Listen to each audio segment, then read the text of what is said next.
Right,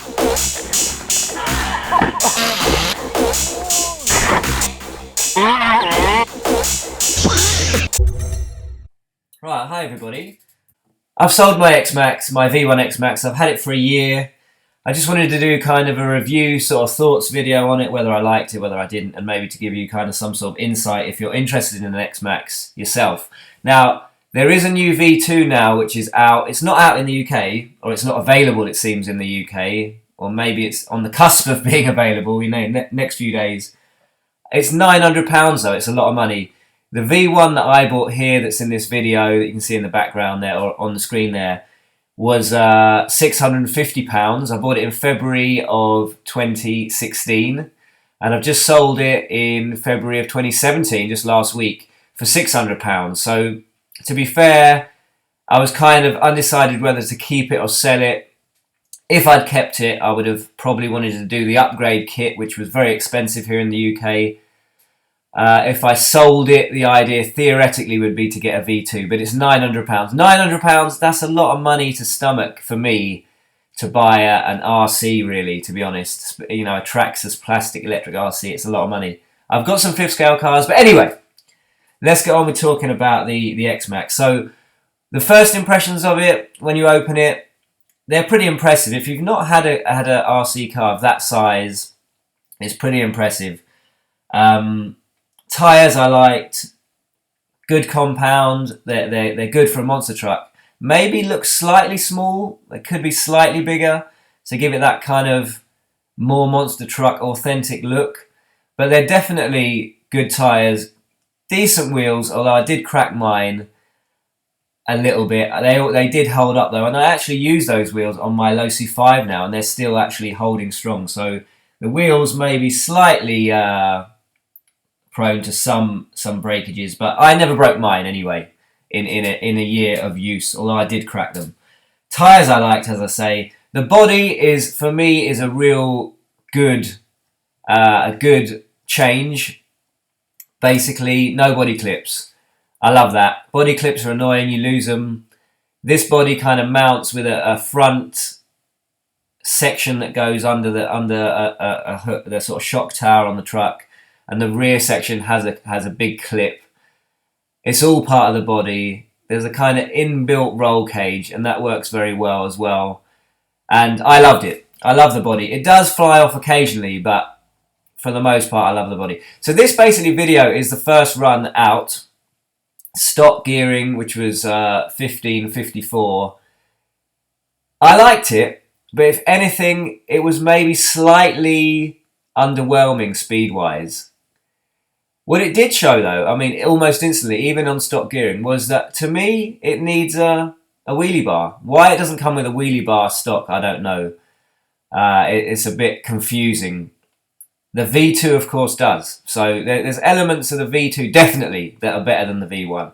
But I'll get onto that in a minute. So, wheelie bar, a definite thing I'd want to have straight out of the box. So people were trying to come up with DIY wheelie bars, or buying, anything they could find. I basically made up a wheelie bar out of a sort of caster wheel in the end, which did work, but it looked pretty poor. So, out of the box gearing, slightly underwhelming maybe. Okay, but underwhelming. Getting on to the point of electronics, it's geared maybe slightly slow. Why is that? Well, I think it's done because the V1 electronics were, or at least the ESC, okay, maybe not the electronics, the motor I liked. The ESC was not up to the task, really. It didn't like being geared up, particularly.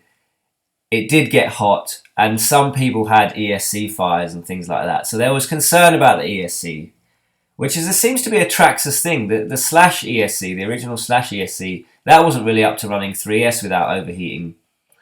And this Valinion ESC in the Xmaxx is similar, really. It's not really quite up to it. It did the job, but it's not really good enough. So yeah, moving on from that, the next video is basically when I geared up slightly. I went to 1950 gearing, and that was where I did my first brake, which is just there. a one-wheel landing and broke the rear hub. So that was basically what happened with that. That did give me a bit of concern, to be honest, initially, because I thought, you know, I've geared up a little bit, not massively, and the first thing I do is break a rear hub nearly straight away, really. So I did start to think, am I going to suffer here with breakages on this truck? But it transpired in a year of using this truck, I only broke 2 rear hubs and a shock shaft, really, which is well, it's next to nothing, isn't it? So, to be honest, durability-wise, I was quite happy with it. Anyway, moving on. So, I'm chatting a lot here, chatting about what happened, I guess. But there you go. So, moving on. Geared up again to 1950, and this is what I like. 1950, the truck really came alive, and you know, I was pleased with it from then on. But I did decide after reading a lot on forums that I had to change ESC, so I changed out my stock ESC and bought a Hobbywing Max 5 ESC because it was half price at the time. So I bought that for £105. I fitted that and went on from there, really. Stayed at 1950 gearing. Now, ring gears, ring and pinion gears, they were the big negative on this truck for me, if there was one. That's the one thing I'd pick out, as in they're just too weak. Now, this is me using self-righting for the first time. Self-righting is a decent idea, but that was me breaking the ring gears, basically. Let's just get rid of that. I'm running like 4 videos at the same time. So that was the ring gears broken, that one hit. I'll just let you hear that. It makes quite a crack.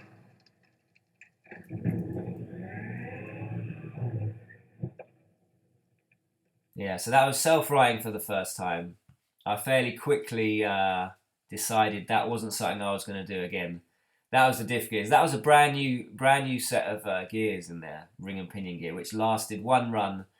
Used that self-righting that one time just to see what it did, just out of interest, and basically snapped my gears straight away. It was geared up though, of course, so you could argue at the time, you know, was it the truck's fault or was it my fault? I guess it was possibly partly my fault. Moving on from that, I did try 8S briefly because I had an ESC that could run 8S. It was a bit of a laugh. It was a bit crazy. Plenty of speed, plenty of wheelies, obviously. Stock motor. Yeah, I think bashing with this kind of gearing would be too much for the truck, I'd say. You know, quite simply, really. So I only ever did one run, which was this speed run on 8S, just shooting up and down the grass.